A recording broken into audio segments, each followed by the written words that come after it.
heard said that the coming of cotton down on Cubbie Station has been the making of Dirranbandi. Hang on a minute.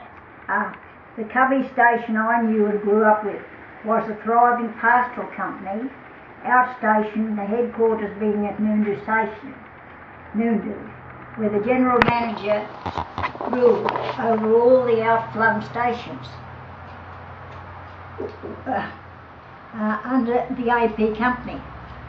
On Noondoo Station, Cubbie Station and down on Bumblebend, there would be employed managers, overseers, cooks, housemaids, cowboys, and could include a bookkeeper. Besides, on separate living quarters for the said stockmen. It was like home to those who lived there. They always said, "I'll go down to home down to Cubbie." So there was also bounty riders' huts, where families grew up and were assured of a job on one of those A.P.Company stations. The stockmen on these stations were under the Cubbie Station manager's rule and looked after the cattle and the sheep. At Cubbie Station and also Noondoo Station, there was the jackaroos. Now they were something. These men who stayed there until they had qualifications to run their own properties.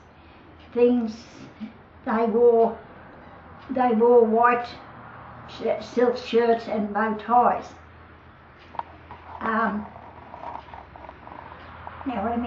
They also were with the boss, living in with the boss, and were entitled to be called Mister by the working class.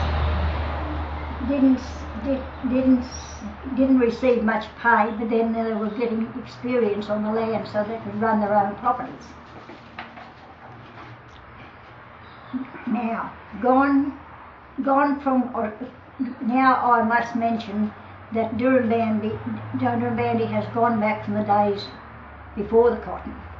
Gone are the sale yards, gone the railway yards, gone all those drovers. No family milking cows or children's ponies on the town common, just for the sake of cotton. Gone the old Cubbie Station. To many, their home. All these people who came and were employed on the A.P.Company properties, and the drovers and fencers and stockmen, a large number who worked in Dirran, all lost their jobs. So you see, I fail to see where the coming of cotton on Cubbie, it made difference to Dirranbandi. Right from a child I remember having the shovel and going down to the sand in the dead river and shoveling dirt and getting the water. Then my dad carted water all through the war years in cart and horse from town people. He got water from the train supply. We Dirranites know how precious water was, and still is, never an oversupply. It will continue to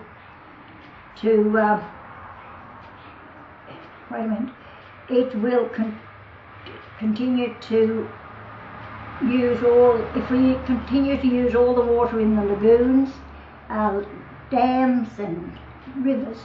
I can only say we will have to have a bath once a year. So spare a thought when you hear how the cotton irrigation is the best. But let your brain work. And ask where all the water will come from to fill the dam. It never rains that often, and I've seen more droughts than floods in my 85 years. I like cotton clothing, but it spoil my happy memories of Dirranbandi on Cubbie Station. Dirranbandi, right from the big depression time, was known as a workers' town. People came and went, but one always knew a Dirranbandi would still be there. You would still find the family name to the present day, although most of them are in the cemetery.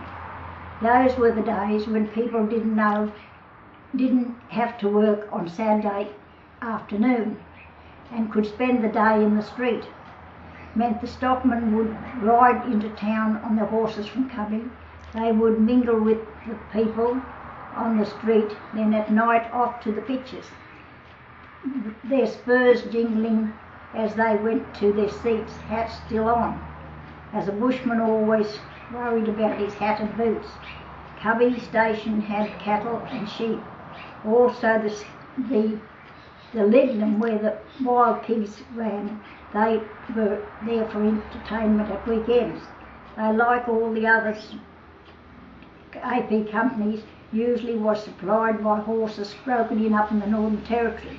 Drovers would bring the mob down with the cattle by droving. The cattle would be sold at the Dirranbandi sale yards, then trucked away on the steam train in the days. Yes, the old rattler was something that one remembers. You could sleep to a mile or so out of Dirranbandi, and then Paddy Stack would blow the train whistle. Then you would quickly get time to get ready to let that great feeling come when one stepped down from the train back home in old Dirranbandi town. Is that right? By Neil Johnson. Well, I had to read some of it. In 009.